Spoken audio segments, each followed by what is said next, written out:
សួស្តីបងប្អូនគ្នាថ្ងៃនេះយើងមាន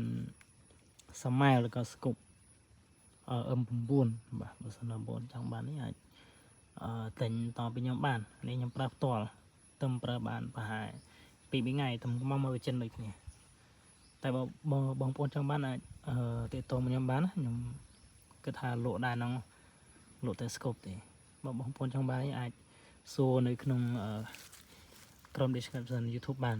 ខ្ញុំដាក់ link Telegram ឲ្យបងប្អូននេះអត់មានខូចអីទេនៅប្រើបានតោះនៅល្អគ្រាន់តែខ្ញុំចង់ដូរចេញអញ្ចឹងសារនៅនេះអត់មានដេញបាញ់អីផងអញ្ចឹងតិចបានចង់លក់ចេញនៅឡើយតោះភាសាយើងរវល់ច្រើនបានអត់មានពេលដើរបាញ់សត្វអីចឹងបានចង់លក់ចេញបើសិនបងប្អូនចង់បានអាចសួរខ្ញុំបានតម្លៃអីធូរទេ